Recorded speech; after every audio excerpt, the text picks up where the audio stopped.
Bismillahirrahmanirrahim. Assalamu alaikum. Welcome back to my YouTube channel. I am a consultant dietitian and nutritionist Dr. Shamsa Malik. उम्मीद है कि आप सब बिल्कुल खैरियत से होंगे.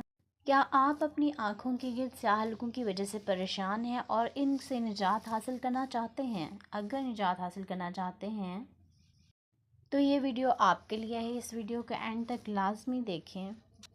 जी, तो मेरी आज की वीडियो का टॉपिक आप लोगों को पता चल ही चुका होगा कि स्याह हलकों के ऊपर, डार्क सर्कल्स के ऊपर बात करने वाली हूँ मैं आज मैं आपको बताऊंगी एक मैजिकल तरीका जिससे आप अपनी आंखों के गिर्द स्याह हलकों से निजात हासिल कर सकते हैं. आम तौर पर आंखों के गिर्द स्याह हलकों की वजह कमज़ोरी या नींद की कमी होती है.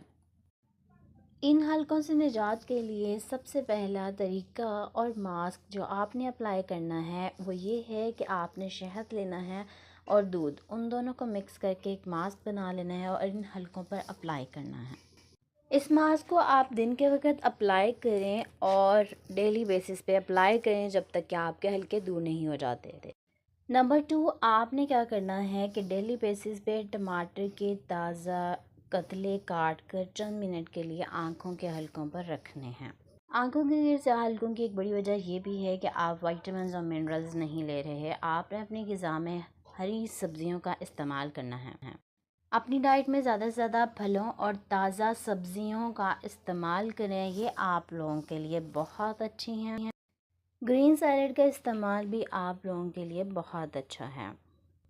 सर्दियों के मौसम में ख़ास तौर पर गाजर का जूस आप लोगों के लिए बहुत अच्छा है. आम तौर पर आंखों के गिर्द स्याह हलकों की एक बड़ी वजह नींद का पूरा ना होना या रात देर तक जागते रहना है. इसीलिए आप अपनी नींद 8 घंटे की नींद ज़रूर पूरी करें. इससे आपकी आंखों के गिर्द हलके पड़ने के चांसेस कम हो जाते हैं. आँखों के गिर्द स्याह हलकों के लिए खीर का इस्तेमाल भी बेहतरीन है. आप खीरे को काट कर आँखों के ऊपर रखें, ये भी आपके स्याह हलकों को दूर कर सकता है. उम्मीद है आज की वीडियो आपको बहुत अच्छी लगी होगी. मेरे चैनल को सब्सक्राइब कर लें, बेल नोटिफिकेशन को ऑन कर लें. वीडियो अच्छी लगी है तो इसे लाइक ज़रूर करें. अपना बहुत सारा ख्याल रखें, दुआओं में याद रखें. Thank you so much. अल्लाह हाफिज़.